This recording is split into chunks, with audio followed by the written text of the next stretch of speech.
Namaskar. On se retrouve finalement pour parler de notre quatrième principe.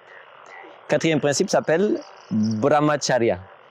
Brahmacharya, Brahma ça veut dire la conscience suprême, ça veut dire le divin. Et Charya ça veut dire être en mouvement. Alors dans Brahmacharya, il s'agit de effectuer nos actions quotidiennes tout en restant dans la pensée divine, tout en restant dans la conscience que l'on est sans arrêt en contact avec le divin, avec le sacré. Alors, beaucoup d'aspirants spirituels trouvent difficile le fait d'être à la fois dynamique, à la fois poser des actions, à la fois lutter pour tous nos besoins quotidiens et à la fois être dans une idéation spirituelle. Et effectivement, il arrive que l'on médite le matin, on médite très bien et on se sent élevé, on se sent heureux, on se sent plein de félicité. Et lorsque l'on commence la journée, le contact avec nos collègues, avec notre famille, avec toutes les tâches quotidiennes, petit à petit, le mental tombe et on se retrouve à nouveau comme une mécanique dans ce monde. On se retrouve dans le combat existentiel avec un sentiment de vide en soi. Manque de conscience. On est redevenu comme une mécanique. On n'est plus dans cette conscience du sacré, de la profondeur de chaque chose. Et il y avait un saint qui disait que pour avoir une bonne méditation, il faudrait que le temps entre deux méditations soit aussi un temps spirituel. C'est-à-dire que l'espace de temps, votre journée par exemple, si on médite le matin et puis on va méditer le soir à nouveau, il faudrait que pendant cette journée, on ne s'éloigne pas trop d'un état spirituel pour pouvoir bien méditer. Sinon, lorsque vous allez vous asseoir pour méditer, vous allez penser à tous vos soucis quotidiens, mais pas à la conscience suprême. Pourquoi? Parce que vous l'avez carrément oublié dans la journée. Alors non, être un être spirituel ne veut pas dire se retirer du monde et s'épargner nos responsabilités et s'épargner de travailler dans ce monde. Brahmacharya, bouger, être en mouvement tout en pensant à Dieu. Alors dans notre système de méditation, on a une technique que l'on appelle Madhu Vidya. C'est la deuxième leçon après l'initiation que l'on enseigne à un aspirant spirituel. Et l'esprit de Madhu Vidya, c'est qu'avant chaque action, on prend un temps. On fait une petite pause interne, on prend une respiration. Et avant chaque action, on se rappelle que ce avec quoi on entre en contact ne sont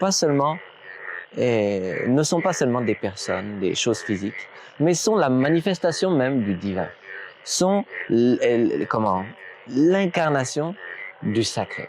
Par exemple, avant de rentrer chez quelqu'un, quand on va toucher la poignée de la porte pour ouvrir la porte, il y a un moment où on doit essayer de sentir que la poignée de la porte aussi, c'est du sacré. Que la personne que l'on va rencontrer, c'est aussi une manifestation du sacré.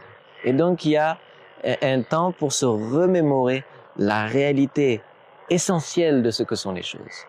J'ouvre les yeux, je vois la multiplicité matérielle des choses de la vie. Mais en essence, les choses sont une. Et c'est ça que l'aspirant spirituel essaye de cultiver, de travailler pour toujours être conscient de cela. Quand on dit travailler à la pleine conscience, c'est bien ça. C'est avant chaque action, avoir un temps pour se remémorer, pour reprendre conscience de qui l'on est vraiment et à qui ou à quoi l'on a vraiment affaire.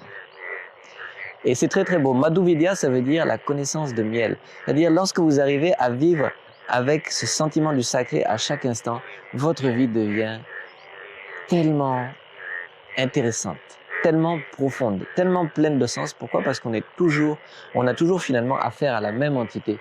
Et cette entité, elle est infinie, elle est divine, elle découvre un mystère merveilleux sur le monde à chaque instant. Vivre en pleine conscience. Brahmacharya, c'est vivre en pleine conscience, même dans le feu de l'action. Toujours se remémorer que chaque chose est une manifestation du divin. Brahmacharya n'est pas du tout facile, puisqu'à chaque temps, on se laisse entraîner par la mécanique du combat existentiel. Et ça va être un effort de remémoration, de prise de conscience à chaque action pour se rappeler qu'on est en présence de la manifestation du divin.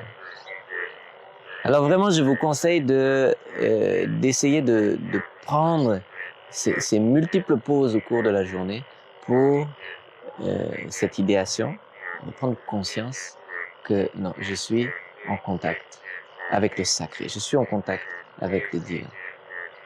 Une des astuces pour ce faire est de ne pas courir après le résultat de nos actions.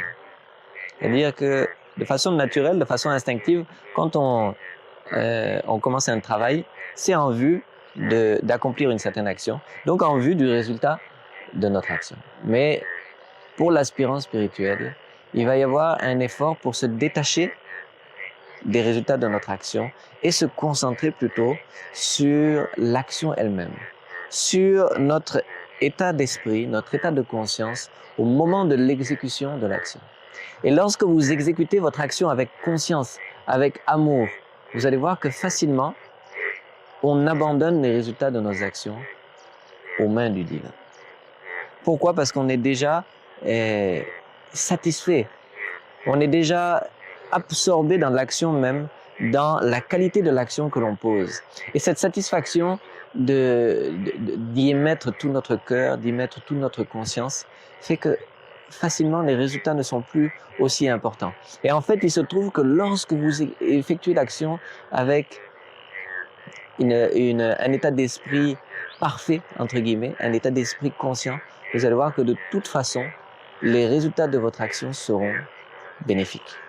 Même s'ils apparaîtront peut-être comme un échec, c'est-à-dire que vous n'arrivez pas forcément à ce que vous vouliez accomplir, c'est pas exactement l'idée que vous aviez pour tel ou tel fruit de vos actions, mais ce qui va venir va être intéressant, va être inspirant. Vous allez voir que non, c'est comme ça que ça devait être. Donc, apprendre à se détacher du résultat de nos actions, apprendre à sentir une deuxième étape qui est peut-être encore plus profonde, c'est non seulement apprendre à se détacher du résultat de nos actions, mais apprendre à sentir que nous-mêmes, c'est le divin, c'est l'univers qui agit à travers nous. On est un simple témoin, on est un simple outil et on essaye d'être le meilleur outil possible pour disposer ce qui est mis à notre disposition de la meilleure façon possible. C'est ça Brahmacharya. Brahmacharya est magnifique. Lorsque l'on arrive à s'établir dans Brahmacharya, non seulement notre méditation est vraiment douce, mais toute la journée qui coule est encore douce. On est dans le feu de l'action, mais jamais loin d'un état de conscience, jamais loin d'un état divin, d'un état de pleine conscience, et jamais loin de la félicité. En fait, c'est le secret même du bonheur, Brahmacharya. Je me rappelle, lorsque je suis devenu végétarien, j'ai commencé à considérer les animaux d'une autre manière. Pourquoi? Parce que maintenant, au lieu de penser que voilà, cette vache c'est de la viande sur pattes, que son gigot doit être bon, qui est vraiment l'attitude opposée, c'est-à-dire au lieu de voir le sacré, on voit le côté complètement matériel, musculaire, je pourrais dire. Au lieu de voir maintenant cet animal comme quelque chose de matériel à des fins utiles pour son propre plaisir, on va voir cet animal comme une expression du divin, comme quelque chose de sacré. C'est-à-dire que la valeur existentielle de chaque chose va être maintenant prédominante dans notre regard. La valeur existentielle de l'homme, la valeur existentielle de l'arbre, la valeur existentielle de l'animal, de la vache en l'occurrence. Et notre rapport au monde extérieur va être un rapport du sacré au sacré, un rapport magique, un rapport d'amour avec un grand A, un rapport subtil, extrêmement subtil, extrêmement satisfaisant.